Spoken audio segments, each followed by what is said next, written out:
कोई ऐसा था ही नहीं, वो आपस में भी कभी नहीं लड़ते थे, एक दूसरे से प्रेम, एक दूसरे को प्रसन्न चित्त रखते।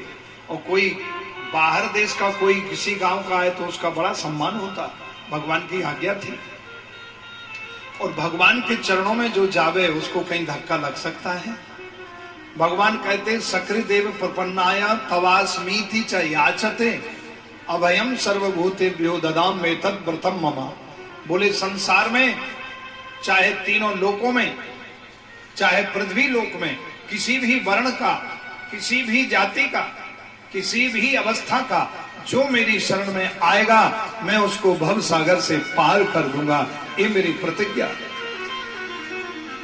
सर्वधर्मान परित्यज्य मामेकम शरणम व्रजा अहम त्वा सर्व पापेभ्यो मोक्षयिष्यामि मा शुचा।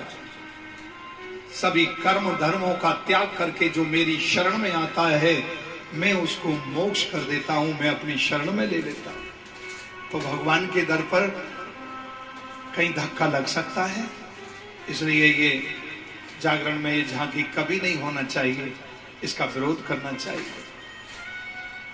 संतों का अपमान हो, संत जैसा महान, सुदामा जी जैसा महान संत जिनको भगवान ने अपना सखा माना, इसलिए संतों का अपमान ना हो, संतों के चरणों में प्रीति हो। क्योंकि वृक्ष न कबहू फल भके, नदी न संचय नीर, परमारथ के कारण साधन धरा शरीर।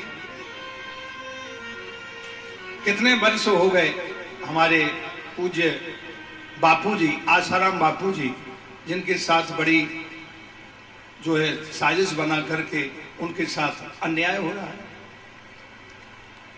बापूजी के लिए जो है कोई इस तरह का प्रूफ नहीं हुआ है, परंतु सभी संतों का यही मत है कि उनको, ऐसे संतों को भगवान के चरणों में आना चाहिए, उनको बरी करना चाहिए और वो भगवान की भक्ति धारा में फिर से हो। करोड़ों हिंदू क्रिश्चियन बनने से उन्होंने रोके, करोड़ों जिनके साधक और भगवत भक्ति का प्रचार प्रसार आगे कर रहे थे, अब भी हो रहा है, परंतु उनके साथ ऐसा होना संतों का एक अपमान है। इसलिए भगवान के चरणों में यह प्रीति हो, भगवान से प्रार्थना हो कि उनको बरी किया जाए और वो भगवान की पुनः सेवा में लग जाए। संत की साधना, अनेक प्रकार की साधनाएं होती हैं, परंतु सच्ची प्रीति परमात्मा से हो तो उसमें संत के प्रति इस तरह से व्यवहार करना अच्छा नहीं। इसलिए वो उनकी उपासना पुनः हो और उपासना में उनको सहयोग मिले। तो सभी संतों का यही मत है कि वो पुनः आकर के भगवान की भक्ति में लगे। सुदामा जी के जीवन में भी बहुत से दोष आए, मीरा जी की भक्ति में बहुत से दोष आए, परंतु मीरा जी के लिए तो साजिश बनाई गई, काला नाग भेजा गया, जहर का प्याला भेजा गया, महर्षि दयानंद जी को जहर दिया गया, परंतु भगवान की भक्ति पर चलने से रुके नहीं। इसलिए भगवान के जो साधक होते हैं, भगवान आकर के स्वयं उनकी रक्षा करते तो निश्चय निर्णय होगा और उनको जो है रिहा किया जाएगा।